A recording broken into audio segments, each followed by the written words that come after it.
All America, all the time. Sit down, buckle up, and get ready for The Dan Bongino Show. So, warning in advance, today's show is going to be quite an emotional roller coaster because I don't change my mind on topics often.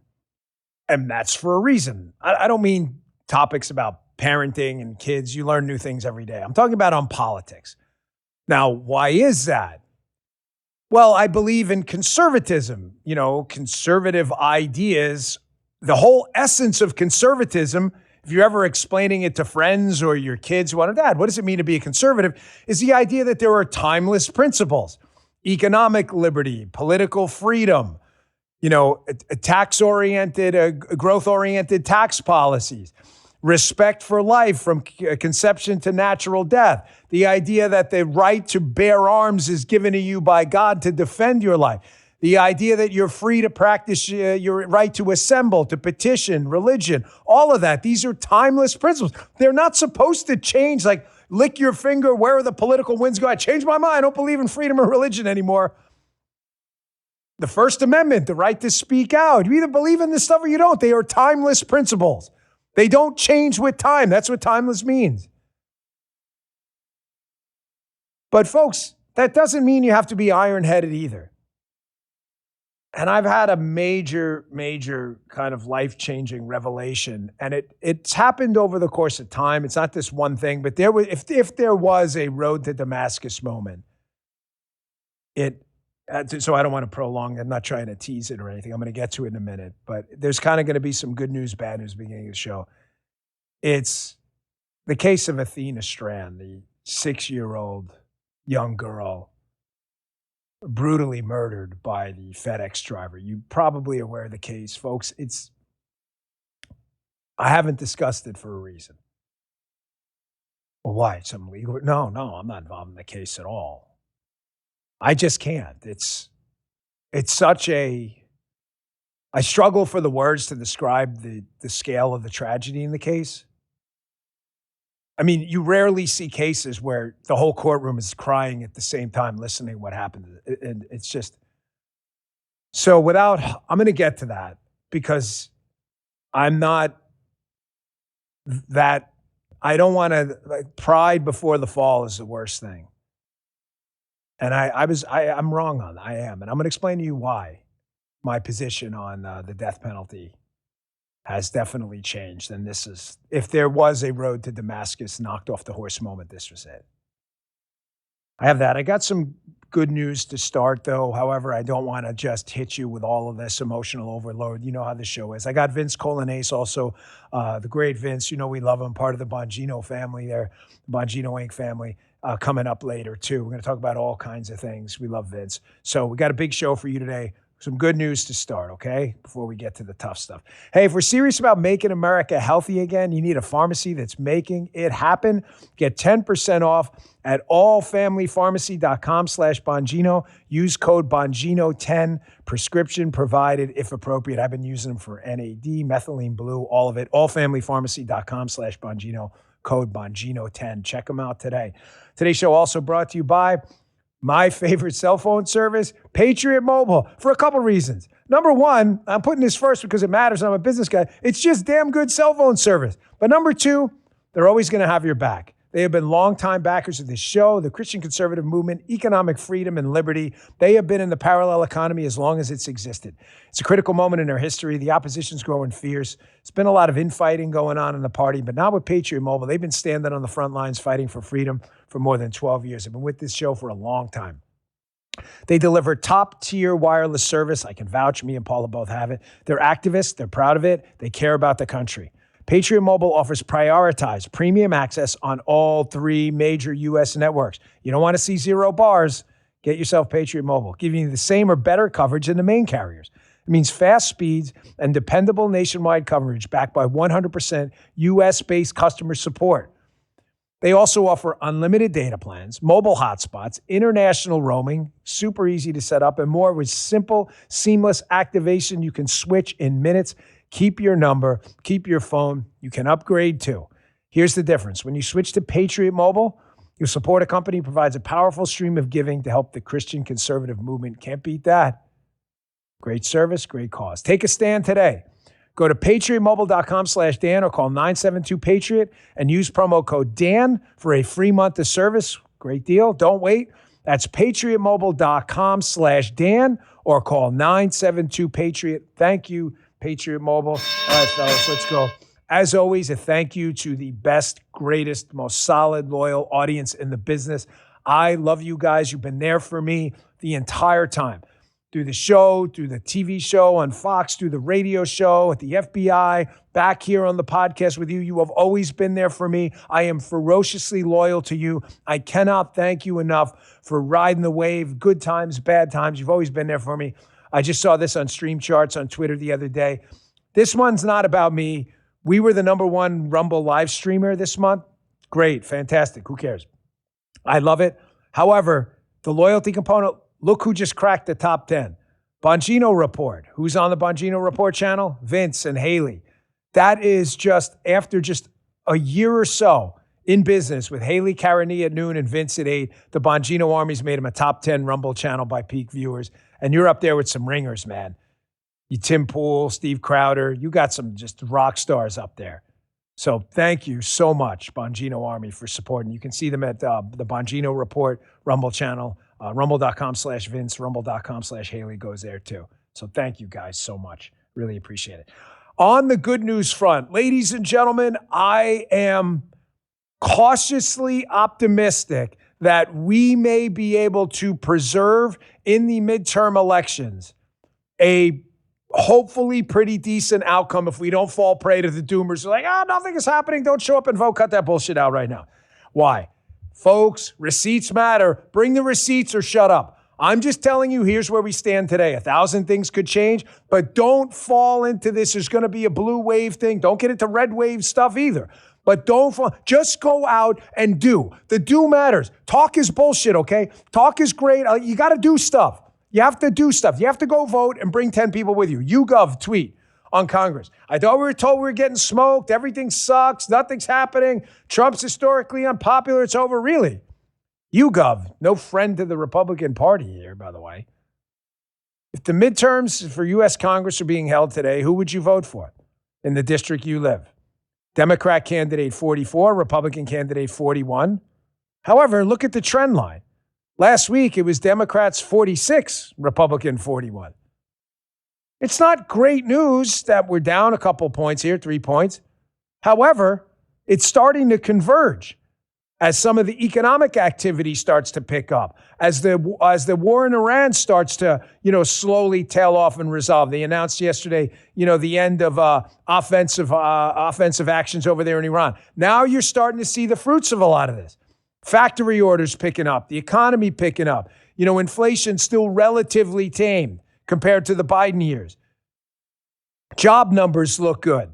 GDP numbers look pretty good. Now you're starting to see this, gas prices and gas futures, oil and gas futures down today on potentially some resolution with the Strait. Don't fall into the panic, man. Please, I'm begging you.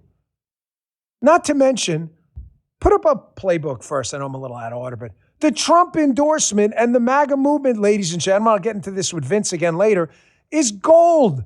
Nobody votes for endorsements, period, except for Donald Trump. They don't. Who was an endorsement you voted on in the past? No, I'm dead serious. Like you only voted on the endorsement. Maybe 10% of the audience will say, yes, I vote for who other people tell me to vote for. People don't vote for endorsements. They're nice to have. They may give you a temporary bump. They just don't vote for endorsements, except Donald Trump. Indiana Republicans thought it would be a good idea not to redistrict the state to make a more fair map and get more Republican seats. Donald Trump warned them, hey, man, no surprises here. Redistrict the state or we're going to primary you. It's our choice. We're going to pick different people. Playbook. Biggest takeaway from last night's primaries in Indiana? Pre-midterm Southern state redraws became a whole lot more likely after the Supreme Court ruling. They say gutted the voting. Get the bullshit there. The Indiana Republicans last night, who voted against redistricting their state, most of them lost. Hat tip James Blair, by the way, for an amazing political operation up there from the Trump team. Those southern states, redistricting is looking a lot more likely now. You want fair maps, then you damn well better be willing to fight for them. Not only do we have a guy in charge right now in the White House, a president, who has just massive political power. This MAGA movement is not going anywhere. You can keep wishing it and trying to make fetch happen. It's not happening. Donald Trump's movement that he started, the MAGA movement, is not going anywhere. You can keep telling yourself that. It's not happening. Tell Gretchen fetch is not happening. It's not happening, man. Look at this guy, by the way. Here he is in the Oval Office yesterday, President Trump. This is why this president is just hard to get away from. The movement, the bench is strong. The MAGA movement is strong. There's going to be some ups and downs in the poll numbers. So you get good news and bad news. It always fluctuates in politics. But when you get a guy like this in the White House who's just so relatable, he's going to be hard to beat. His endorsement's going to be hard to beat. And whoever he endorses in 2028 is going to be hard to beat, too. Check this out. So I don't think we'll have to worry about you. Yes, sir. You're going to do good. Are you a strong person? Yes, sir. Good. You think you can take me in a fight? I think you could. Hey, that would be embarrassing, wouldn't it? I play that cut for a couple reasons. Yeah, it's funny. Well, he's playing funny stuff. We can watch it anywhere. Okay. Get past the relatable funny part. Being relatable is a huge part of politics. Ask Bill Clinton, whose saxophone appearance on Arsenio Hall is widely thought to have turned the course of that election. You can just Google that yourself if you're bored. I remember it when I was in was that in college when that went down? He's sitting there on the saxophone playing on Arsenio. Everybody's like, wow, look at this, a cool guy, whatever. Being relatable matters. But that's not why I played that clip too. I played it for another reason.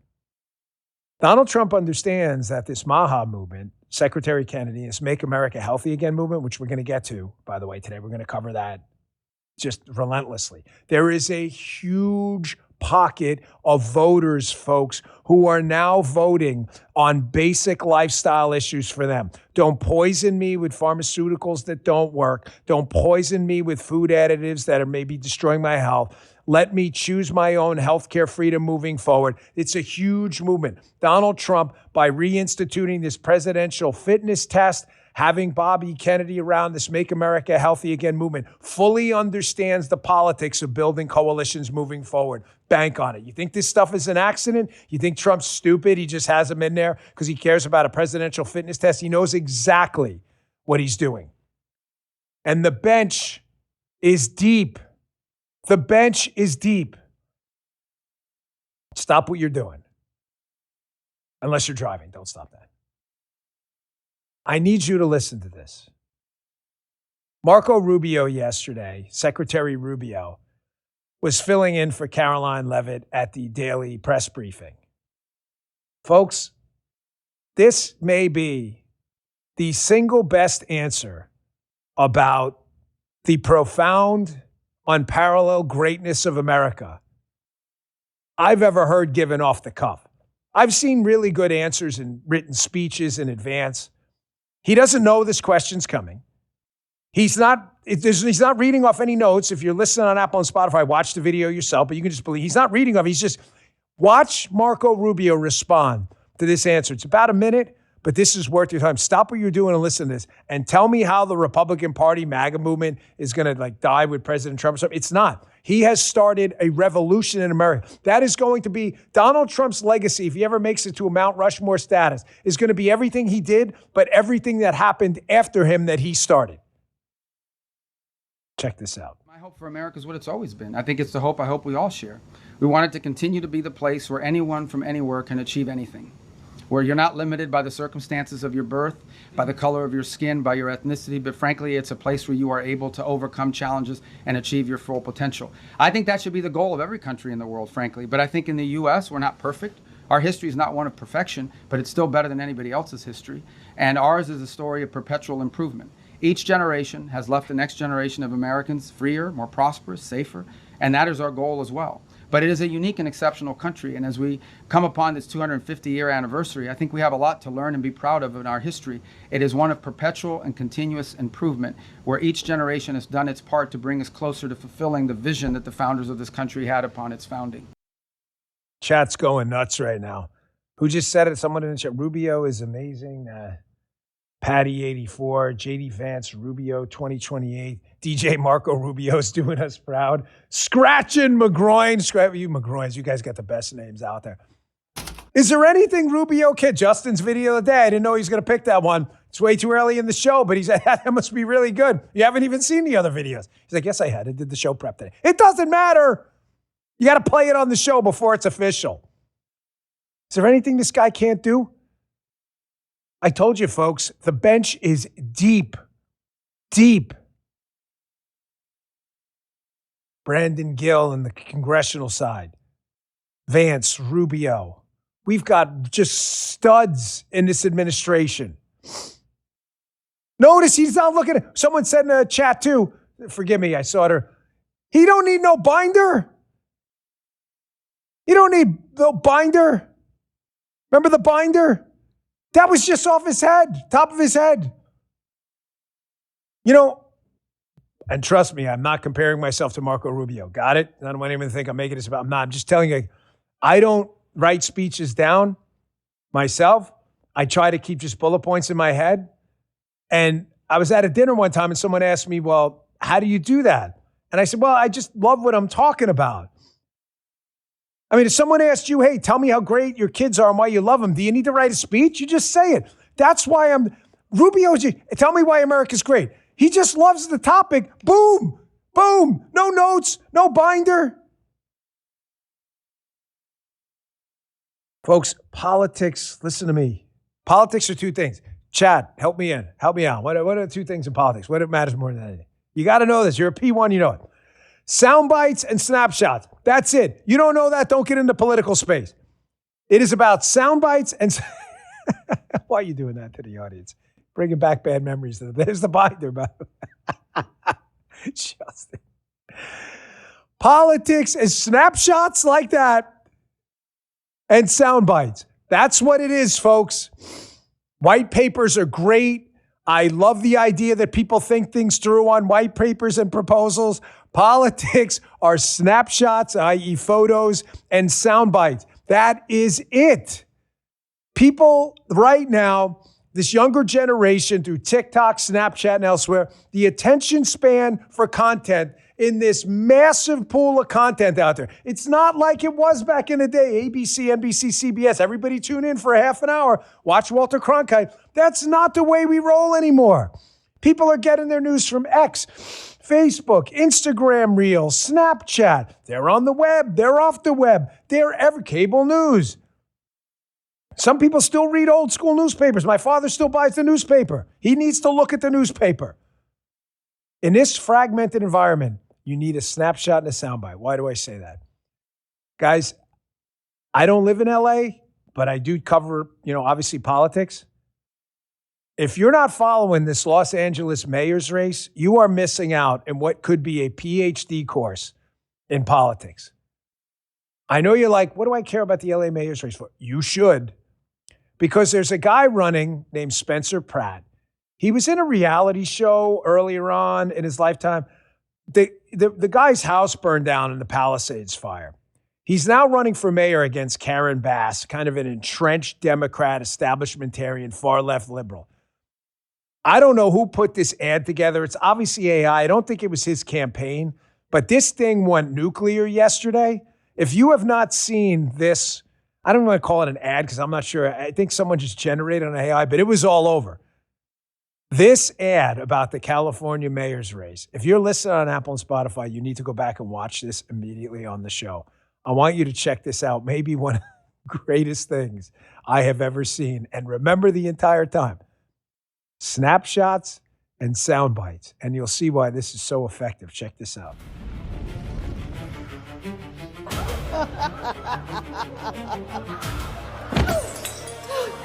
Please, I'm begging you. There's homeless drug addicts in front of the schools. My children aren't safe. Look, if you were a transgender migrant, I could get you a free pussy. Let's move the drug addicts closer. Bass already solved crime. I endorse her. Next!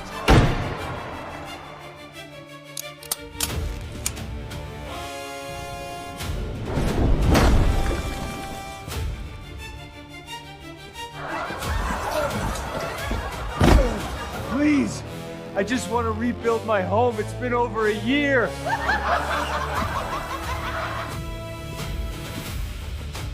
Mom, look.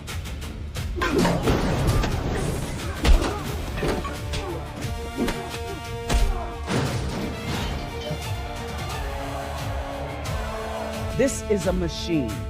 If we want to burn this town to the ground, pull through that! I feel so close. You can do it, Spencer! Now.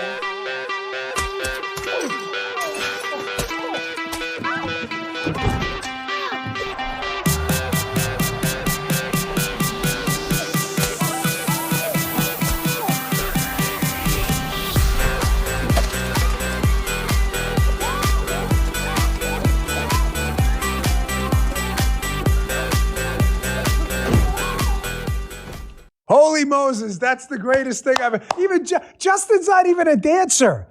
Justin's like a 6'2" gringo. He's got hips like a fire hydrant. You know, Shakira's hips don't lie. Justin's hips lie all the time. And Justin's up there dancing. That is the single greatest. I can't call it an ad because I don't think it was. I think someone just put it together through AI. And you may be like, well, it's over the top, the Batman thing. No, bullshit. That thing was everywhere yesterday. Look at the chat going effing bananas. And I just said, I'm trying to get a hold of. They're going, you got Muttley's in there. We haven't seen the. You got to break the chat and Rumble. You're going to break it again. I haven't seen the chat move like this in days. Going freaking bananas. Muttley's everywhere. That is the single greatest thing I think I've ever seen. Absolutely incredible. That line by Gavin Newsom in the beginning. If you look at it, you're transgender, I could get you a new cat. Snapshots and sound bites, kids. You may not know a damn thing about Spencer Pratt. You may not know a damn thing about Karen Bass. You're busy living your own life. You may not live in LA. I don't blame you. You got your own things to worry about. Man, that chat is, I can see it out of the corner of my eye. Still going banana. Now it's really going banana. It's so great to be here with you every morning. I told you, I was chatting with Vince earlier this morning about his success. Look at that thing. Look at that chat. I see it right on the corner of the screen right there. And I said to him, haven't done radio like he's doing now and podcasts, but back to just the podcast. I look at it, still going crazy. The best part about being here every day at 10 a.m. for the live stream, I appreciate you watching on demand too, though. It's like having, what do we have, 52,000 people, 24 minutes in? It's like having 52,600 callers into a radio show at the same time. It's your show. Look at snapshots and sound bites, fellas, ladies. That's what it's all about. And this Spencer Pratt, Karen Bass race, if he pulls this mega upset off, I'm going to say shame for not paying attention because it is a PhD. You know what it reminds me of? It's a PhD course in politics. Should have finished my thought. You know what it reminds me of? And I'm not comparing the candidates. I'm just comparing the tactics. I want to be clear because I don't know a lot about Spencer Pratt. It reminds me of Trump 2016. The renegade tactics. It just does. It's just like move fast and break stuff. Try what works. Now, showing you that this stuff matters. Because, we can show you ads and, we can mutley them and laugh about them, but this isn't funny. Like, this is the exercise of raw political power. The LA mayor seat is probably one of the 5 most powerful positions in the world. Head of Russia, head of China, mayor of New York City, U.S. president, like mayor of Chicago. These are like top 5, top 10 most powerful positions in the world. You can move world markets with announcements. That's the exercise of raw power. This race does matter. Mark Penn is a Democrat political pollster, was on Fox the other day. And Mark Penn was talking about something you need to, I always say it, brain tattoos. You need to tattoo this on your brain if you're ever going to get involved in politics as an activist, a candidate, or elsewhere. There are basically 2 ways to create a winning environment in an election. And one of them is a contrast a contrast. You can't just say, we're great, we're great, we're great. You have to paint for your audience the contrast of why the other guy or woman is so bad. And that's what that ad does so effectively. Listen to a pollster. Guy's a Democrat, too. He's a Democrat. He's not one of us. Explaining exactly how this works. Check this out. It's closer than people think it is. People are unhappy with the economy. They're unhappy with the Republicans, but they're also even unhappier with the Democrats. And so you have to say, is this election going to be a referendum on the Republicans, in which case that's bad, or is it going to be a choice? And are the Republicans going to be able to make it a choice? If they do that, when I ask, who do you have more confidence in to handle the economy, Trump and the Republicans or the Democrats in Congress, Trump and the Republicans win that 53-47. So, yes, people are really suffering in terms of the way they perceive the economy, and they're unhappy with the way it's going. But the Democrats haven't stepped up and shown that they will do a better job. And that's why I think this election, although usually the in-party goes out, is still closer than most people think. I saw some of you in the chat commenting on that video. I think it was Charlie B. Curran on X, that Spencer Pratt video. But this point by Mark Penn is brilliant. I don't care he's a Democrat. He's correct.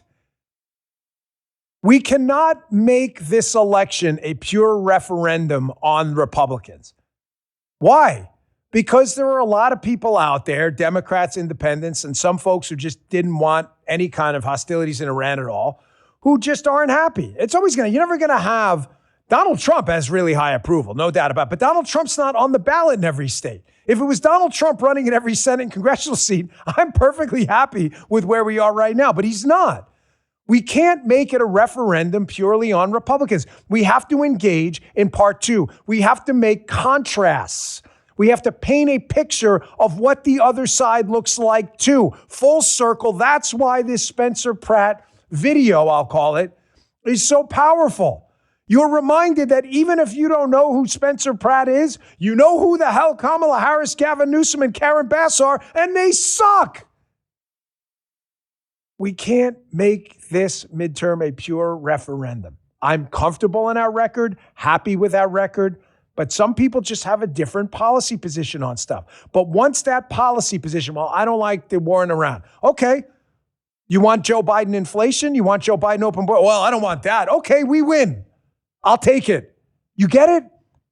Listen to me. Brain tattoo. Referendum, choice. Referendum, choice. You always want to make it a choice election because we are just better than them. Our solutions are better. Our policies are better. Our growth policies, our policing policies, public safety policies, all of it. Brilliant by Mark Penn. All right, I'm going to take a quick break, and this is going to be a little difficult because I don't like being wrong about stuff, but I'm pretty convinced I was. I'll find out one day from the Almighty, and so will you. And hopefully I'm on the right side of that. But I don't change my mind often, but I did about this. All right. Oof, man. Sorry, it's going to be a tough one. I'm just prepared for it. Folks, spring's always around the corner. Spring cleaning, you dial in, you want to clean up the house. But before swapping furniture or tackling a full reset, fixing your mattress changes everything. Get a good night's sleep. The greatest life hack of all is good sleep. Everything else is a distant second and third. If you're waking up, you have sore mornings, your shoulders are hurting, your neck's hurting, your back's hurting, you probably have a really bad mattress and you don't even know about it. You get lower back pain, nights don't fully settle you down, you wake up feeling not rested. Helix mattresses, Helix, are a game changer. I just hate going to hotels now because I'm not on my Helix mattress. I had a tough time sleeping up in DC this week.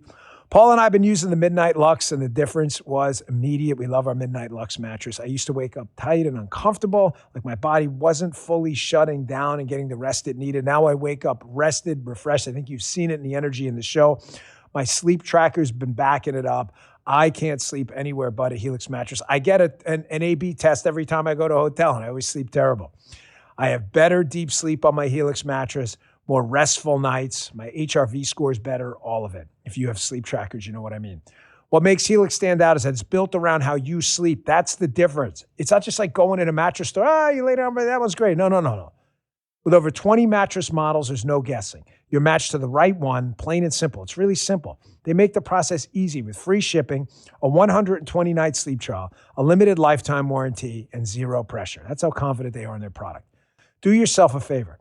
Go to helixsleep.com/Dan for 27% off site-wide, exclusive for my listeners. That's a big savings. It's a great time to buy. HELIX, that's helixsleep.com/Dan for 27% off site-wide. And make sure to enter my show name after checkout so they know we sent you. Again, helixsleep.com/Dan. Thank you, Helix, best mattress in the business. Folks, the public safety contrast is going to be important moving forward. Make no mistake. The Democrats have been the party for decades now of defund the police, a war on law enforcement. You know that. That's fairly obvious if you just study the history of the matter. It's already happened. There's no running away from it for the Democrats. I am proud to have been part of a Trump Justice Department that took the exact opposite approach. We are going in and pulling violent animals off the street. So if you haven't heard about this case and you're not ready for this, I understand if you want to tune out now because it's not an easy segment. And no, I'm not going to play the video of the FedEx truck. I'm sorry. I'm not doing it. I can't. I don't want to see it. But there is an animal. I don't want to say animal because Lucy's an animal. And a demon by the name of Tanner Homer, who was sentenced yesterday to death for the murder of Athena Strand, a 6-year-old young girl who was kidnapped, put in the back of a FedEx truck where this individual was a driver. What happened to her was caught, some of it on video, some on audio. The audio was apparently so disturbing, the cries for help and elsewhere. It's just hard to talk about, man. I'm really sorry. That the people in the courtroom were all in tears. So I'm just going to play this for you. This is the judge. The sound is not amazing. It's a little low, but it's worth your time. It's about 30 seconds of his sentencing where this demon is sentenced to death. So just take a look at this. You will be caused to die in accordance with the rules and regulations established by the Texas Department of Criminal Justice until you, said Tanner Horner, are dead. Said execution procedure shall be determined and supervised by the Director of the Texas Department of Criminal Justice. The clerk of this court shall issue a death warrant in accordance with this sentence directed to the Director of the Texas Department of Criminal Justice for that purpose. Clerk shall deliver such warrant to the sheriff of this county and to be by him delivered to the Director of the Department of Criminal Justice together with you, and you will remand to the custody of the Tarrant County Jail to await transportation. Tanner Horner, I don't even want to mention this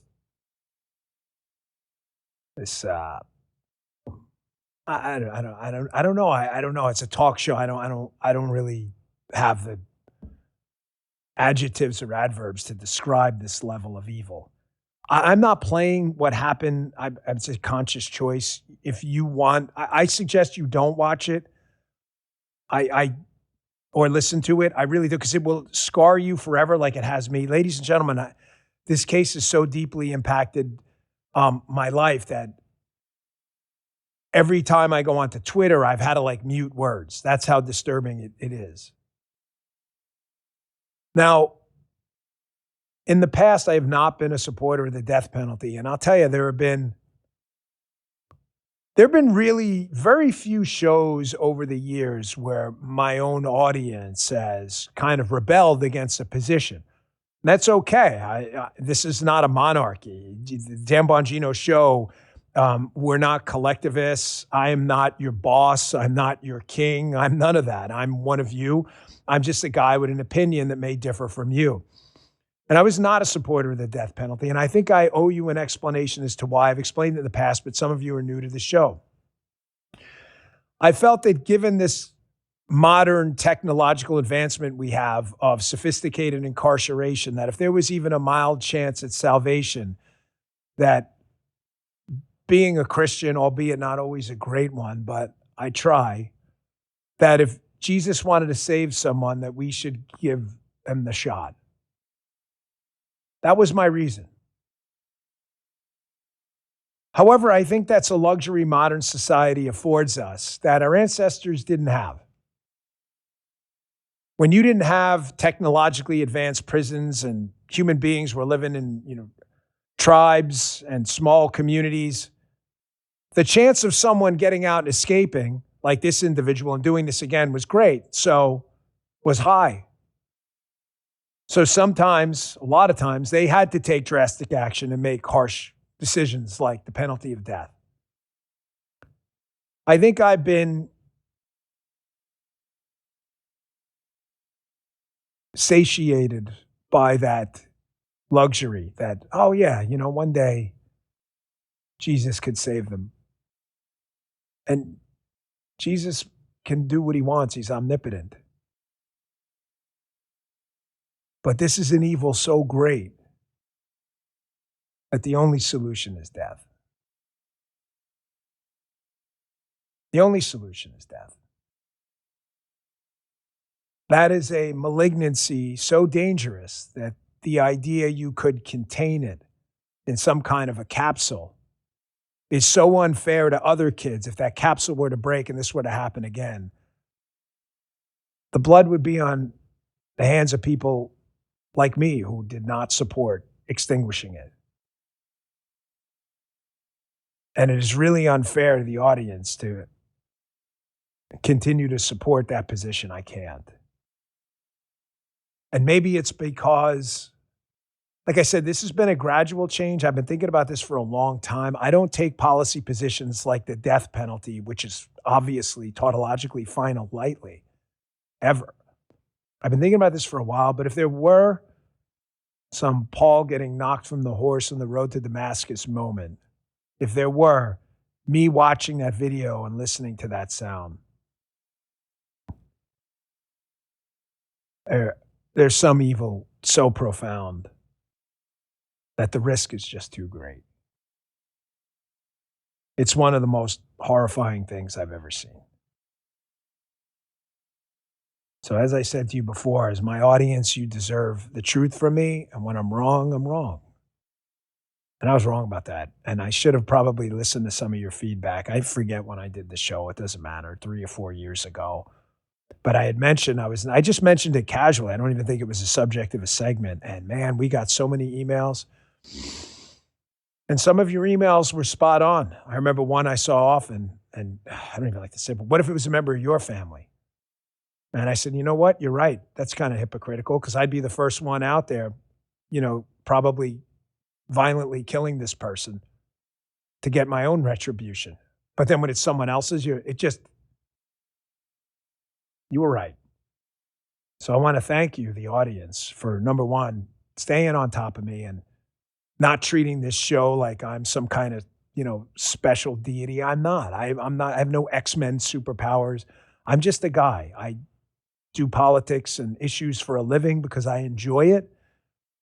However, this has been one of the more unenjoyable but necessary segments I think I've ever done.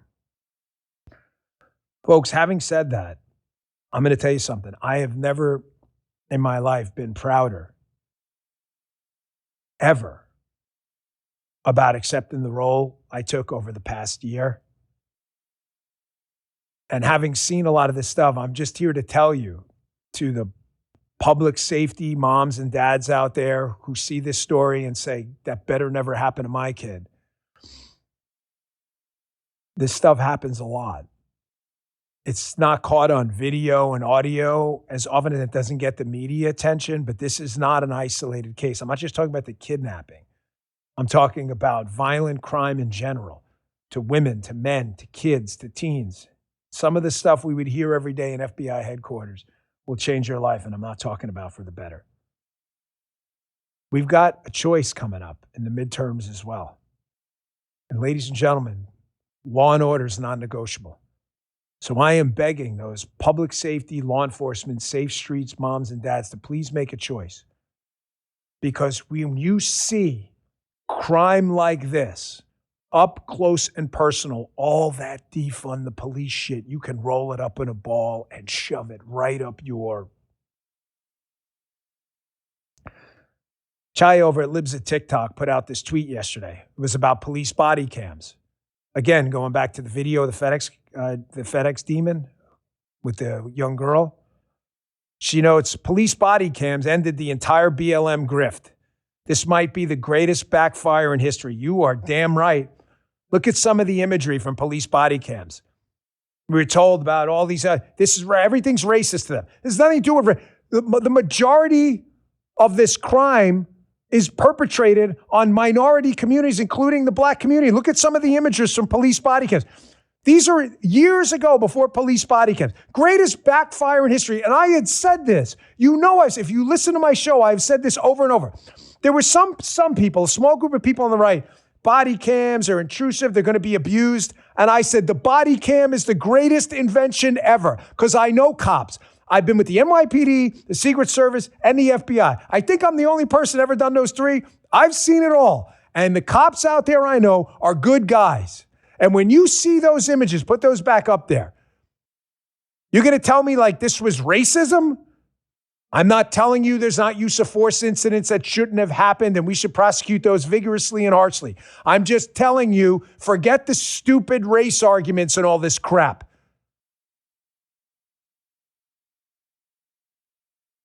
There was a video I saw on X yesterday.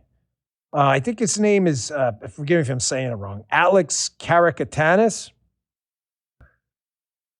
He's talking about this body cam issue.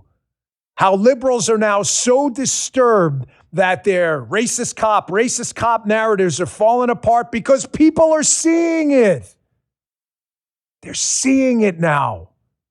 They're like, gosh, I would have done the same thing, defended my life. They're seeing what crime looks like. You even have the mayor of Seattle, Katie Wilson, wants to pull down police cameras in the street because she doesn't want you to see what's going on because she knows you'll never vote for the defund the police Democrats again. Here's this guy, Karakatanis, freaking out about police body cams because they're realizing their entire defund the police grift is going away. Check this out. In the wake of Michael Brown, we'll market it to low information people in the public, to well-meaning liberal people. We'll market it as accountability and transparency. And so they totally shifted, and then they were able to get hundreds of millions of dollars toward their goal of outfitting every single cop in the United States with a mobile surveillance camera that the police control. They control when it's on, when it's off, what it captures, when something is captured is released to the public. So if the police capture, let's say, an undocumented immigrant committing some crime, that's out on Fox News and the New York Post within hours. But if they capture the police doing something horrific, the public may never see that video. So body cameras are a mirage. And as I write in the propaganda book, and it's really critical to understand exactly how it happens, not only do they not reduce police violence, but they have been an essential propaganda tool in convincing so many well-meaning people across our society that the authorities care about police violence, that they want accountability, that they're doing something, right? And it distracts people from the core, important kinds of changes that we need, which is to reduce the size and power of these bureaucracies. You believe this bullshit? This guy's not concerned about reducing the size and power of the criminal workforce. He's concerned about reducing the police bureaucracies, a euphemism for defund the police. Why? Why does he hate police body cameras so much? Because the truth has always been the enemy of liberalism and progressivism. Always. Every single thing they tell you is bullshit bumper sticker politics. Defund the police, tax the rich, healthcare for all. You're like, well, Dan, those things all sound great if you're a liberal, until you realize defund the police results in people getting killed quickly in the street, tax the rich and they leave and you have no jobs. Healthcare for all means healthcare for none as they start to ration healthcare. See, we've had to tell people the truth. And the body cam and crime have completely destroyed the left-wing narrative on policing in America. There is no body cam for tax the rich. There's not a liberal mayor with a body cam at the border of Florida watching, Katie Wilson watching a Washington resident cross over and on body cam. Hey, I'm Katie Wilson, the mayor of Seattle. Why did you leave Washington? Because of your shitty tax policies. You don't see body cam evidence of that. The liberal racist cop defund the police argument has entirely collapsed. And now the same liberals who swore body cams were the solution, the panacea, the elixir, are now freaking out because the story they told their people about the racist cop violently mowing down unarmed black men in the street turns out to be a total fabrication and bullshit. So now they want to hide it. Folks, the greatest honor of my life was that last year. I'm telling you, man, there's nothing like it. I was up in D.C. and maybe I'll show you sometime. Cash gave me this nice little plaque he had put together. It's really kind of warmed my heart a little bit. I wasn't expecting that. I was up there for someone else, but he's still knocking it out of the park, man. And I say he, I mean him and the agents doing the work. I want you to look at this yesterday. Operation Iron Pursuit. A lot of people out there claiming to care about kids and child abuse. Well, I don't understand why they don't want to talk about this stuff. We've rescued thousands of children from criminality, thousands. Here we had enduring justice, restoring justice. Here's another op. I'm obviously out. This was his. I'm not taking credit for it. I've been out for 3 months. However, Operation Iron Pursuit. 200 plus child victims located, 350 subjects arrested, the highest number on a similar op in the last 14 months. Nationwide child abuser takedown. All 56 FBI field officers participated. Lives saved. Families reunited. Violent criminals crushed. You want to save kids or not? Or you just want to talk about it on X? This stuff is happening. This is on the ballot. What do you mean? Cash? No, cash isn't on the ballot. The Trump agenda is on the ballot in the midterms. You want to go back to, endless subpoenas for Trump officials for cracking down on child predators, and rather than actually going out there catching child predators, vote for Democrats. Because that's what you're going to get. Cash was on Hannity's podcast, Hang Out with Hannity, and he was about a minute. He was talking about the violent crime push. Folks, this is real. You do not want another incident like that incident with the FedEx driver. I can't look at another one of those. I can't hear about it. That's the end. That's got to stop right now. You got a guy in charge now who gets it. He understands the assignment. Here he is talking about what we did on violent crime. The numbers are staggering. Check this out. In 2025, in 1 year under President Trump's leadership, this FBI arrested 40,000 violent criminals. That's not the total arrests the FBI had. That number's closer to 80,000. But the 40,000 violent criminals we arrested, Sean, was 112% increase from 2024. 112% increase. If this FBI under Donald Trump did nothing else but that is the only thing the mainstream media would be talking about if it was a President Kamala Harris. Now go behind the numbers. How can there be 40,000 violent criminals to arrest by just the FBI in 1 year? Break that down by state. 50 states. You do the math. We're talking murderers, rapists, pedophiles, gangbangers, terrorists, everybody that wants to harm our way of life, that President Trump stood up and ran on and said, we are going to crush violent crime. That's what we did. That number alone is emblematic of two things. One, President Trump is the absolute most successful president in U.S. history in reducing crime in the history of America. And two, why are there so many violent criminals in the United States of America? And you hit on it. The open borders policy and the lax rules laid out by the opponents of President Trump to be pro-crime. Remember, these are the defund the blue movement people, to defund law enforcement. Trump resourced law enforcement and the FBI. So that number, 40,000 violent criminals, 112% increase in the first year under President Trump. Hat tip over to News for cutting that for us. Folks, the reason I played that clip of Cash is a couple of things. Number one, notice how he puts credit where it is. You guys voted for President Trump. You didn't vote for me or Cash. That's just a fact. President Trump appointed people, but it's his mission. We just put the pieces and the tactics together to do it. I appreciate him doing that. You met people? Yes. Well, thank you, Justin. It's very nice of you to say, but votes are, he said people are policy, but votes are policy too. You voted for President Trump. You guys made this happen. Those violent criminals will be on the street right now. That's a fact. And you'd see other cases like Athena Strand. But second, a part I frequently leave out is President Trump was adamant, and Cash brought up part two. It's not just getting the violent criminals. He says, why are they here? A lot of them are here because of Joe Biden, Obama, and others, weak-kneed Republicans in the past, and their unwillingness to do anything about illegal immigration, where a lot of these gangbangers were coming into the country. President Trump said, no, get them the hell out. And now you're seeing massive reductions in the homicide rate and crime across the board.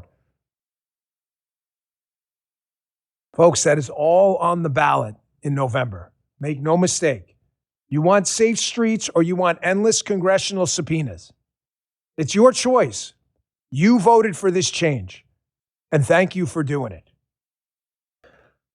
You want to see what's on the ballot too? I'm not going to be a hypocrite, right? I told you, well, Dan, paint some contrast. You just told us the good news, violent crime getting crushed, all of this stuff that was accomplished under President Trump's DOJ and FBI. Great. You want to see the contrast? I saw this video of Ilhan Omar. Ilhan Omar, she's like a goddess on the left. They love her. Small G. Here she is talking about what the Democrats are going to do if they win with the courts. You want the Supreme Court packed? The Democrats, they're not hiding it. They're not dancing around it. They're not using euphemisms. They're outright saying, we want to pack the courts. What does pack the courts mean to you?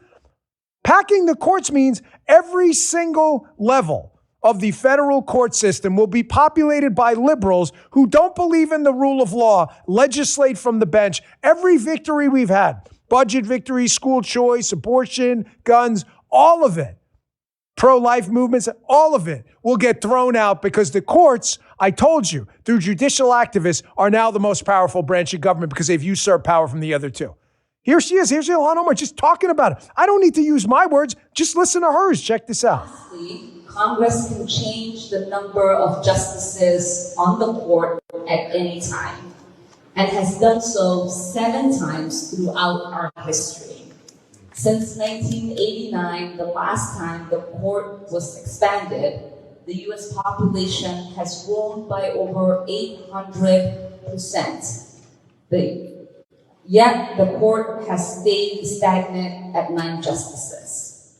In the face of a stolen seat, a sitting justice implicated in a coup attempt, and a dangerous crisis of legitimacy, this common sense reform should absolutely be at the table. Who do you want in the midterms governing? Do you want Ilhan Omar as a chair of a committee in Congress? Subpoenas for impeachment again? Or do you want Bessent, Rubio, Vance, Trump, people like Brandon Gill out there? It's your choice. You have made the right choice over and over. Thank you, the American voter, for picking Donald Trump, and Donald Trump for picking people, Justin's correct, who are instituting policies leading to a better America now. But that concrete has to dry. That concrete has to dry. Do you want that, Ilhan Omar, a packed Supreme Court? Or do you want the Trump administration and all of the positive news about the border, about the economy, public safety, violent crime? It's your choice. We got to get out and do. Talk is no good. Here's another contrast. You want to make the United States more like California? Well, California is part of the United States. It sure is. California has picked a certain direction. Here is a CNN segment where they almost accidentally stumble on the truth.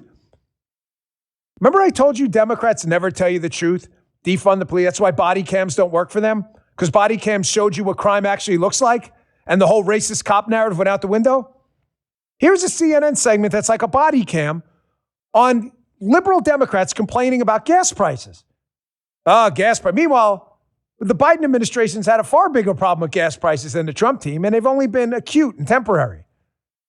Why is California struggling with high gas prices? Maybe it's because California taxes the shit out of their citizens at the pump. Watch CNN just back into this and be like, well, you want a contrast?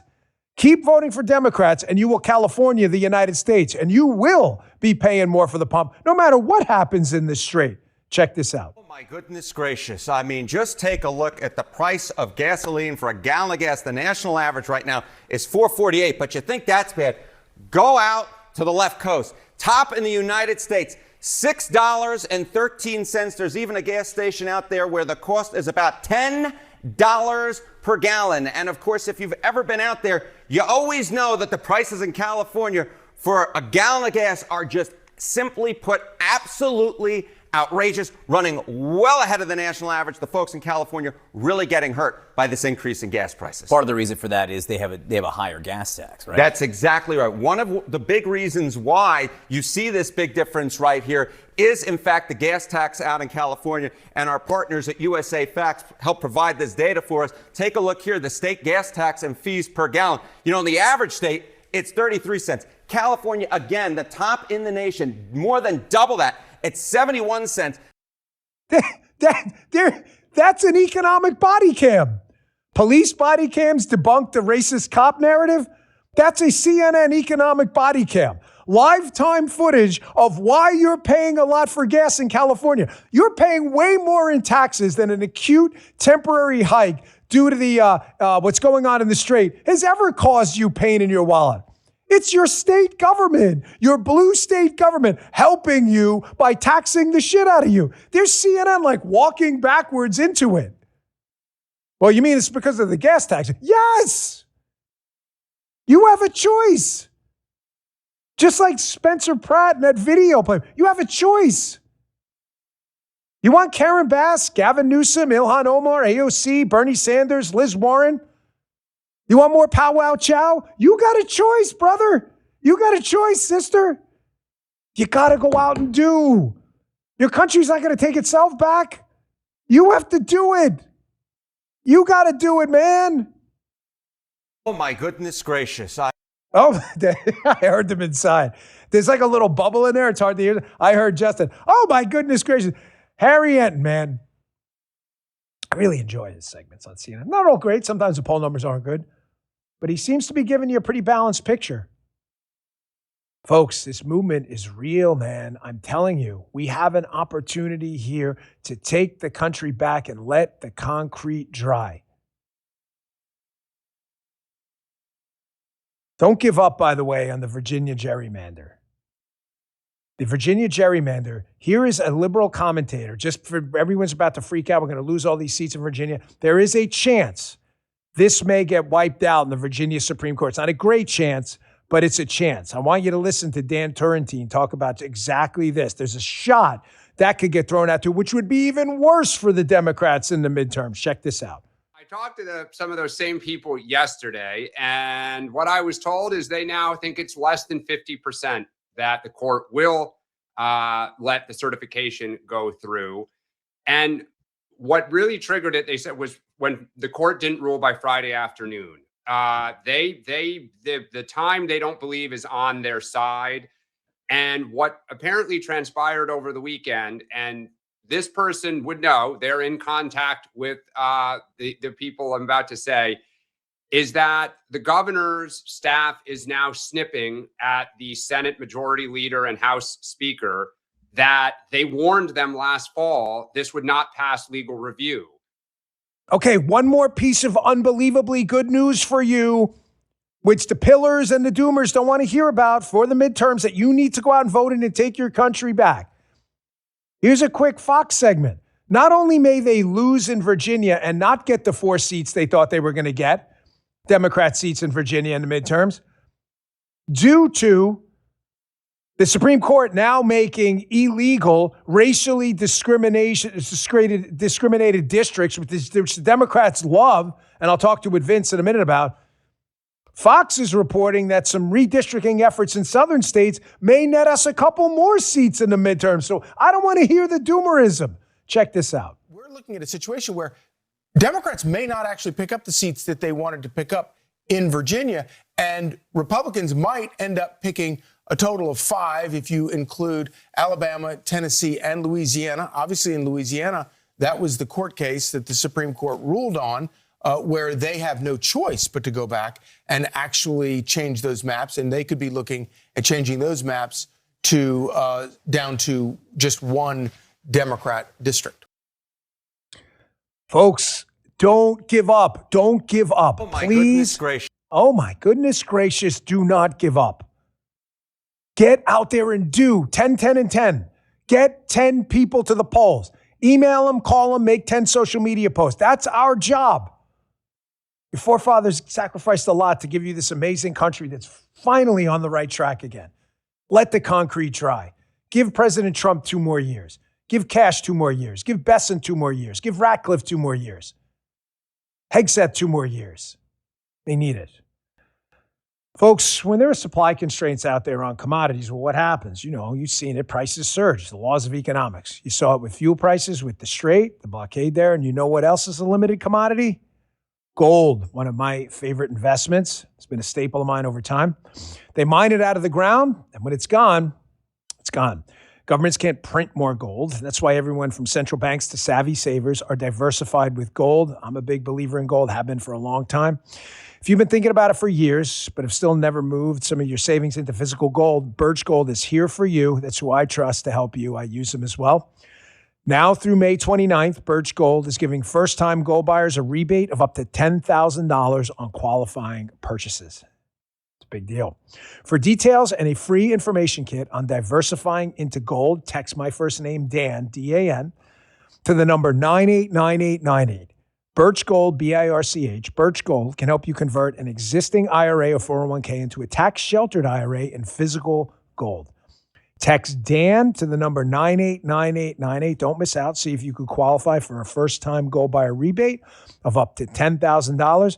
Again, text Dan to 989898 today. Message and data rates apply.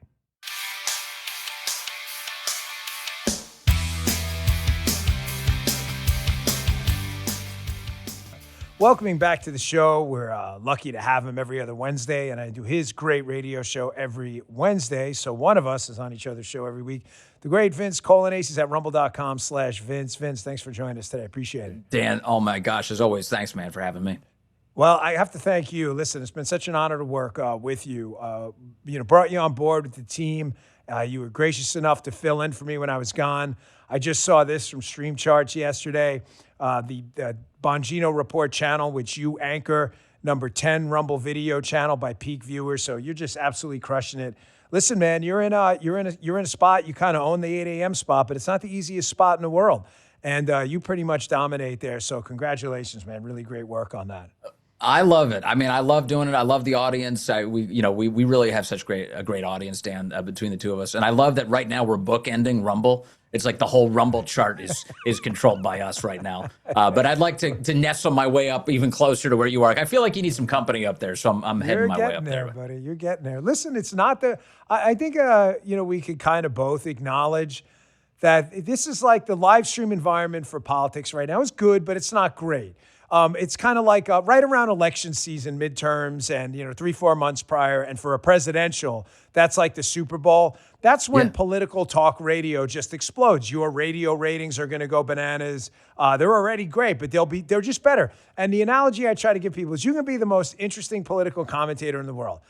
Imagine just trade out politics for sports. A week after the Super Bowl, I don't really care. You could be Mike and the Mad Dog or whatever. People are just like kind of done for like Super Bowl's over, So I'm really proud that you've succeeded pulling a massive audience and that the Bongino Army continues to show up. I think we have to be candid. Having Donald Trump in the White House doesn't hurt. Like this guy's just a news machine every day. He is. Let me also add one other element, and I don't know how interesting this is to the audience, but I just want to say this. I haven't said this to you yet, but I learned a lot about this format by sitting in your chair for the year that I did, because I thought I knew what I was getting into, and the truth is I really didn't. You don't know it until you do it, and radio is actually a very different vehicle. Like I've had success in radio. I understand the format. And what people especially have relied on me for in DC was news. Like I was bringing them the latest news. I'd give them some analysis. But in podcasting, what's different is the relationship you have with the audience is so essential. It's so intimate. And I had watched you for years. I had seen the way you had done it, but I hadn't really internalized why you were such a success. And I started to piece it together after I started doing this for a time. And I'm a slow learner. But as I started doing it, I realized Well, Dan personalizes this. Dan, you let people into your life in ways that other mediums don't, and certainly other hosts don't. People know your wife's name. They know what her interests are. They know all sorts of details about you. And these were not things that I had ever really done. I'd kind of guarded against that because I thought it was too inward looking. I thought it was too kind of talking about myself is not what I'm supposed to do. But it turns out there is a middle ground. People want to know the person they're dealing with. They want to know what kind of person they are and what kind of life they lead. And so for the first time ever, I started saying Allison's name on the air. I started talking about my personal life, my dogs, and the things that animate me. And that connection with the audience, that's something I learned from you, Dan. And as a result, I think it's paid off. I think what they come to me now for is not just the news. They can get that on X. People can turn on a social media feed on Truth Social and they can scroll it. What they want from us is that connection and also that analysis, that sense of, okay, what does this really mean and where is it going from here? Yeah, they're tuning in to hear a guy they know. They know it's an asymmetric relationship. They know you, but you don't know all of them. But they know you. You talk about Allison and what, date night on the weekend, and you had a good time watching some movie or something, they know you. And you may not know every one of them, but they're tuning in for Vince's take. You're right. Anybody can get the news. Go to Bongino Report, Drudge Report, Breitbart, whatever. I mean, whatever. It's not that. They want to hear what you think about it. That's different. Right. And also with the live stream, which is different than radio. Live stream is like having, if you have 20,000 streamers, it's like having 20,000 callers on the show at the same time participate. It's totally different than radio. Yeah. It just is. And I think you haven't been in both the other piece of that is I had to learn not to respond to every critique. I'm seeing in the, we get a lot of great people in our chat. We have all these great people in our chat. But I remember early on when I was hosting, again, in your time slot, on Rumble, I'd see somebody say something, like some troll came in and say something nasty. And then all of a sudden my attention is just totally thrown off and I'm dunking on the guy for the next 10 minutes. And I was like, wait, what am I doing? Why am I beating up on this poor sucker? And then Guy would be like, move on, brother. Move on. He'd be like, we get it, Dan. We get it. Troll 672 in the chat said you're a D-bag. Move on. Get it. I'm glad you figured that out. So listen, move on to some really sad, tragic news of the day. I discussed this in the beginning of the show. I don't really change my mind that often. And it's not that I'm hard-headed. It's just the whole essence of conservatism, Vince, is conserving good ideas. And if you believe in good ideas, they should be, longitudinally valid. You shouldn't change your mind all the time. However, I've been considering this for a long time. I was not a death penalty supporter. I believe that while we have incarceration as an option, if we can isolate the problem and there was a chance at salvation, we should take it. However, having long considered this, because my audience really did not like that position, and that's okay. We don't have to agree on everything. But watching this Athena Strand case, it's hard for me to even discuss the 6-year-old girl murdered by the FedEx driver who got the death penalty yesterday, discussed it earlier. There's some evil on this planet, Vince, that the shot at salvation is not worth the risk of an escape or something like that, and another horrific, atrocious, demonic tragedy like this. I agree with you. And in fact, I kind of think I've gone through a similar evolution, although I don't know if I was ever hard and fast on the subject. But I always had a temptation to feel like, well, there's always some path for somebody, even if they've done something horrible. And who are we to judge in the end and that kind of thing. I've gone through all of that. But stories like this force me to arrive at the same conclusion that you've arrived at, which is that there are some people that we need to kill. We need to kill. And we need to administer the death penalty in a just way. We need real deliberation. We need to be certain that this is the right person. We can't be in any way doubtful that we've got the right person. That I hate to see any mistake made in this front at all, because this is an irreversible mistake if it's made. But a guy like this, that soulless, that disgraceful, that disgusting, that much callous indifference, it requires real consequence. There are some people who just deserve the death penalty. And this is, and by the way, as a theological matter for the Catholics out there, I'm Catholic. This has been something that the church has wrestled with forever, for obvious reasons. There's a reason that this has been a big wrestling match, because it's about the dignity of the human person. How do we uphold the dignity of the human person? And if you impose fatal consequences on people who commit the most vile demonic acts on humanity and rob people of their lives, Well, that's a good correction, and this is one of those areas where I'm like, hey, let God sort them out. Let God sort them out, because at this moment, I think I'm convinced. I'm watching you on the screen here, struggling to find the words to describe this incident, just like I was. Like, well, what atrocious? It's not beyond tragic. It's beyond. It doesn't. Nothing sums this up. Matter of fact, I see I didn't even put it on the show, but the grainy black and white footage from the FedEx truck where this atrocity again, I can't even happen, and I have to scroll past it. But I've struggled with this for a long time, Vince, because I thought to myself, modern society has given us the luxury of this question. Yeah. I think this through, we're back in the 1800s. You're in a village of people, a tribe, a village, whatever it may be. You have a guy like this who does this to a 6-year-old in the village. There's no incarceration option comfortable. You're not going to have a maximum security. Remember, you're going to tie him to a pole and feed him everything. The risk of him doing this again is so great. There really was no choice. You had to kill them. It wasn't a luxury because the immediate threat was there. We have this modern society luxury of supermax prisons and others where it provides us a level of comfortability where we're like, well, at least the person will be locked away. Maybe there's a chance. And I think I kind of use that as a backstop too much. And I think that's kind of you brought in the theological component of this. This kind of goes to the argument between Pope Leo and President Trump right now. Pope Leo, I think, is oversimplifying this military action in Iran. God doesn't look kindly on those who wage war. Yeah, I get that. Death is obviously a bad thing if it's not natural. However, sometimes, like you said, sometimes we just have to kill people to prevent a larger mass killing. How do you uphold the dignity of the human person? That's the question. How do you do that? And you take out the bad guys. You have to. And lower level offenses require lower level consequences, but this is the highest level offense. It deserves the highest level consequence.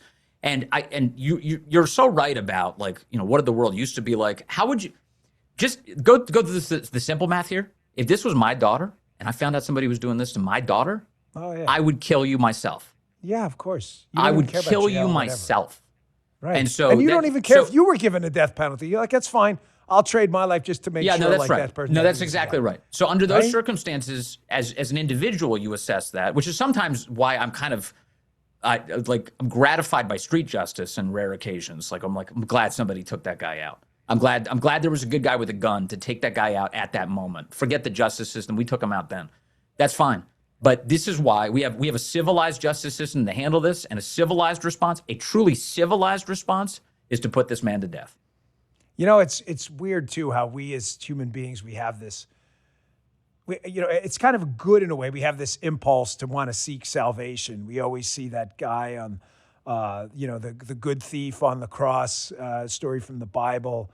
And we always think salvation's around the corner. But the hard reality is we're very primal. I mean, when you and I watch Denzel in Man on Fire, when he's the bodyguard for the young girl who gets kidnapped, and he goes out and just kills every single. All of us are quietly in that movie. The reason the movie was so popular is every one of us was like, yes. So it's we're kind of being a little. I know it's a movie and all, but we are very primal in that respect. In that, no, that's true. We kind of seek our own retribution. But let me move on. No, I know. I mean, even John Wick, man. Even the John Wick movies. John Wick, his dog gets killed. He kills everybody. Kills the guy's dog. The guy wipes out the whole Russian mob. No, you're so right. So on a more positive note, that being a horrible story, obviously, I know because I was just chatting with you briefly before we came on the air this morning about your success and everything. This Trump endorsement in Indiana. So long story short, a bunch of Indiana Republicans at the state level did not want to vote to redistrict the state, which would have been a real positive, net positive. Donald Trump comes in, says, come on, let's get to it. Democrats are doing this too. Primary last night just cleans up. I think it's 6 out of 7 he wins. And a lot of these were incumbents, Vince. You've been involved in politics a long time. It is really, really hard to unseat an incumbent. But that Trump endorsement is as solid gold as you're going to find in politics. It's a sign of energy, I think, from two important groups of people. One is, I say it's a group, is the president of the United States. But the other group is us. It's MAGA. Yeah. It's people who care about the country. Yeah, they're the ones. That's a good point. Kurt Schlichter, I showed a post from Kurt Schlichter. I like Kurt this morning on my show. And Kurt said, if any of these establishment people think that this goes away when President Trump is done, it's not going away. This energy's staying. The American people now have a very long memory for the people who've betrayed them. And we will come for you. There will be consequences for you. There'll be real political consequences for you because we want to stock up the leadership of this country with people who care about it as much as we do. And so in Indiana, just to remind people of the stakes here, Stephen Miller had an assessment, Stephen Miller at the White House, he had an assessment earlier this week that upwards of 40 plus seats right now in the House of Representatives have been stolen by Democrats by virtue of what they've done through election rigging, through bringing in illegal aliens and through these racist districts that they've drawn. It's just a disaster. So over 40 seats. What were we asking Indiana to do last year? 2. We were asking for 2 Republican-leaning seats in the state by virtue of trying to regain some of that ground in the way the maps were drawn. That's what President Trump was asking for. And he actually made a promise. He said on the day of the vote in the state Senate, he said, anybody who votes against this, you should know that in the spring, a primary is coming your way, just to give you a sense of the stakes here. They didn't listen. They voted no. And sure enough. It wasn't a surprise, Vince. He warned them, and they did it anyway. Sure enough. And so you get this. This is a massive story. And this is not only a big victory for people who believe in saving this country and who actually know what time it is and know precisely how the left plays, which is not by the rules at all. They don't have an appealing thing for voters, so they have to rig the system. This is a warning shot to the establishment in Washington as well. If you're a senator right now who's still sitting on your ass and not passing the Save America Act and think the rest of us are going to go away, I'm going to tell you something right now. You're going to be out of a job. You're going to lose. You're going to be thrown out. And we're going to put somebody in who will actually get the work of the American people done. So yesterday is not merely some one state event. This is a clear sign to anybody who sits inside of the status quo Republican Party, who thinks they can go along to get along, who's happy to be in the minority, who's happy not to have to do anything for the American people. We are going to fire you. Just wait for your turn. Yeah. Folks, if you're enjoying Vince's content like I do, rumble.com/Vince. Give him a follow. It is free. You can join him live every day at 8 a.m., 0800 Eastern Time. You can also watch him on demand anytime. Vince, that gets me thinking about a couple things. The Republican bench, which I'll get to in a second. But second, I had addressed yesterday a multi-point plan that we're already halfway home, that if we were to enact, you would have generational victories for the Republican Party. We just haven't been able to hold. The Reagan Revolution, the Tea Party, it all got a lot of momentum, and then boom, Democrats come back. We get Obamacare and all this other crap. We're already through with the racial gerrymanders, the Louisiana case, so we're good there. Seal the border, we're good there. You don't get an influx of illegals. Census reform, we need that in 2030. Can't count illegals. You don't count illegals, all of a sudden you get an accurate population of U.S. citizens. Democrat blue states where people are leaving are going to lose power. SAVE Act, you just mentioned. Get the SAVE Act through. You're not going to have any more of this garbage, ballot harvesting, cheating nonsense, going to enforce citizenship and ID. Dump the filibuster. I know there's some different opinions on that. That was part of my plan, or at least a talking filibuster and some filibuster reform. You do that, Vince. Steve Miller, I saw that tweet about the 40 seats the Democrats have immorally and unethically gained in Congress. We would have a Republican House, probably a Republican Senate. And because of the Electoral College ramifications of population loss in blue states, probably a Republican president. We could have it for 15, 20, 30 years. Yes. And you'd have a better Democrat Party. You'd have a party that actually would have to appeal to voters. Yes. If the rules of the game are enforced, you have to play by them. That's the point. So if you want a two-party system that functions, that's an actual exchange of ideas, that's competing on the margins, just about, okay, which one of these options is better for the country, you should want everything that Dan Bongino just laid out, all 5 of those elements. And I mean Democrat voters. I mean lifelong Democrat voters. You should want everything that Dan Bongino just laid out because the current system is not working for you. This Democrat Party right now, again, bears no resemblance to the average American voter. The average American voter does not want open borders. The average American voter doesn't want to mutilate children. They don't want to convince them they were born in the wrong bodies. They don't want them illiterate by 3rd grade. They don't want them unhealthy. The average American voter wants a sound economy. They want crime to not happen in their community. They want the law to be enforced.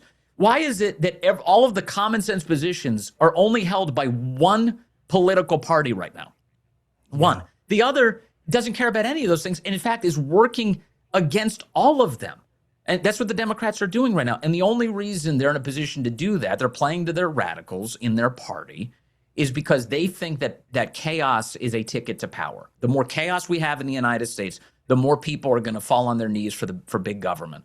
And the other element, of course, the biggest element of all, is that they're rigging our elections. They're rigging our elections through racist districting, through importing illegals. I've gone through the list before.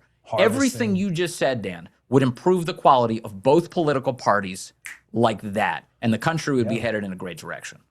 Yeah, and I saw a piece in the Wall Street Journal yesterday where they were arguing, was it Jason Riley or someone was arguing that it's not doing the black community in America at large any benefits either by isolating them into these little pockets, insisting they vote Democrat, and, not forcing candidates into like appealing to a more, it's ironic that the Democrats are all about DEI, diversity, but they don't want to appeal to a diverse group of voters. They want to just appeal to a pocket of black voters. They want to, lay upon their backs the anchor of phony victimization, which most of them are waking up to now as they start to move to the Republican Party. It's not helping black voters either. They get a bunch of pandering, garbage candidates, and the candidate's not actually forced to articulate why what he would do would matter to the broad populace, which is what a representative's supposed to do. It's hard to envision a more permanently shameful organization than the Democrat Party in American history. You know what I mean?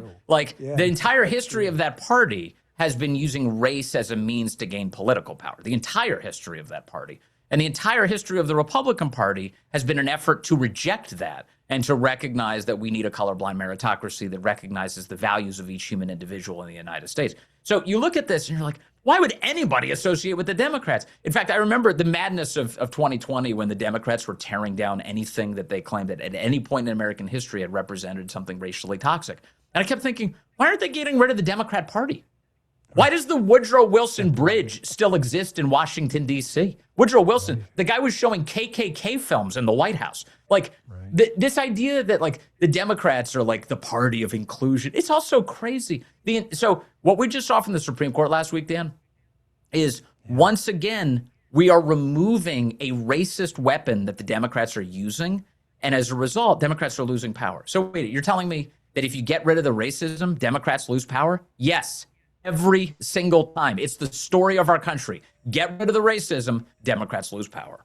Yeah, no, you are absolutely accurate. And I think, Donald Trump is really the first Republican president, based not on my opinion, but on the pure number of black voters he attracted to his MAGA movement, to just fracture that wall and just be brutally honest with people. Like, hey, listen, the racism's real. It happens. However, it's being used as a cudgel to get from you and steal from you political power, where it'd be far more advantageous to you to spread your political power around and make both parties, cater to your needs in a representative democracy. And that's just not what happened. Well, Democrats, the black voters listening, and I want to ask you about the debt too, but I got to just get your thought because you really kind of spurred me on this. The black voters listening, number one, our party, we are here for you. It's an open door. We would absolutely love to have you. We don't look at you like black voters. We look at you like voters. However, the Democrats have got a lot of people thinking in identity politics. The Democrats don't give a shit about you. They just take your vote for granted. They don't care about you at all. I mean, if illegal immigration were to wipe out every black job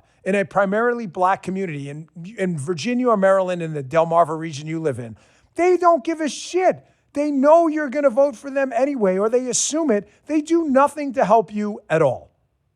Democrats have been a part of orchestrating the entire destruction of the black family. I mean, that's been their project. I mean, ever since Lyndon B. Johnson, I mean, the whole concept was to divide the black family. And they did. They had a lot of success in doing that, which is really unfortunate. It's been totally destructive. Creating more government dependency out of black Americans has been the program of the Democrat Party. And it's been sickening to absolutely watch. And I've seen a lot of black Americans who've been waking up to this. You just saw Harry Enton, the numbers enthusiast over on CNN, saying it this week. He goes, look, I'm telling you guys, ladies and gentlemen, black voters are heading towards President Trump, said Harry Enton. And people should pay attention to this. He's had a lot of movement on this. By the way, voters of all races have been moving towards President Trump. There's a reason that Hispanic voters are now considered a coin toss in the United States. It's because of the coalition that President Trump has built. It's just, this constant betrayal of black voters by Democrats, it's long past time that everybody wake up to what's going on here. They just are trying to create dependency on the Democrat Party, and they go into black churches. They try and scare black voters into compliance by saying that the other side is going to be racist towards you.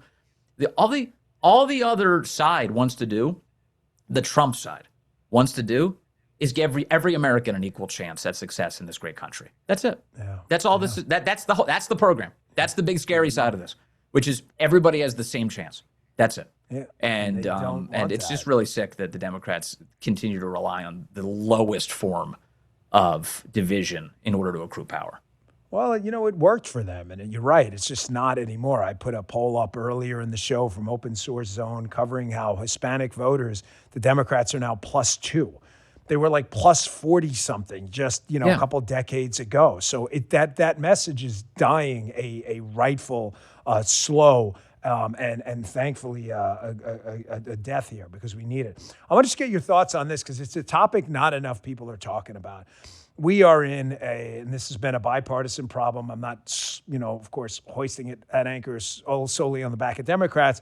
The national debt's out of control. Wall Street Journal ran a piece about it the other day. We're going to be paying more in interest than we are for our military soon. And in the piece, they talk about the actual, real, tangible, touchable downsides to this. You know how the old adage goes about bankruptcy?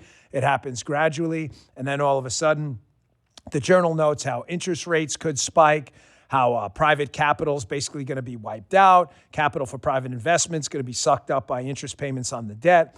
You have increased risk of a financial crisis. This is, the CBO, which is not known as a particularly, right-wing outlet over there. But this is accurate. I mean, this is just pure math.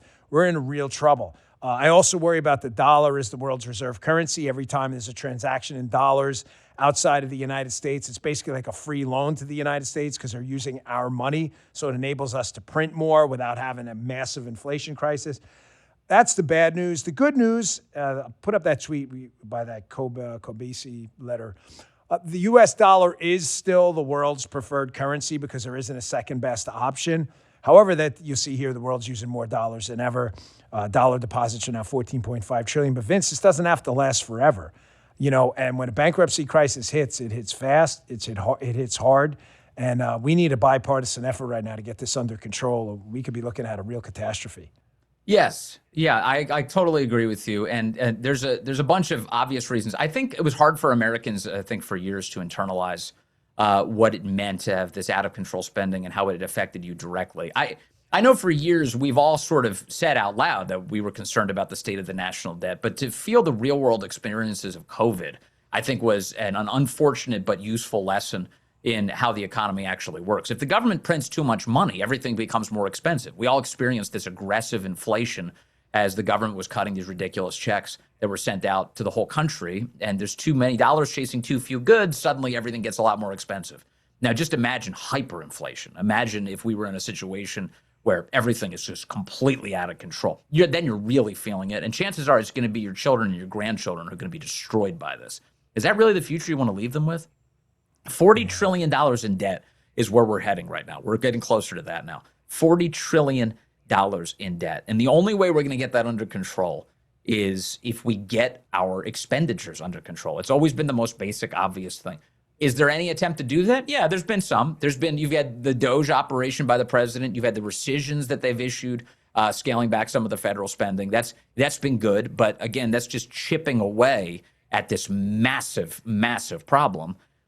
The other piece is going after the fraud. I don't think people realize how big the fraud is. The fraud is huge. Like we could start right away in securing a couple $1 trillion every 10 years in massive cost savings just by going after the fraud. You're looking at hundreds of billions of dollars of Medicare and Medicaid fraud that are taking place each year that the Trump administration is very serious about tackling. It's why J.D. Vance is there. It's why they just appointed a new assistant attorney general who reports directly to J.D. Vance to prosecute these monsters.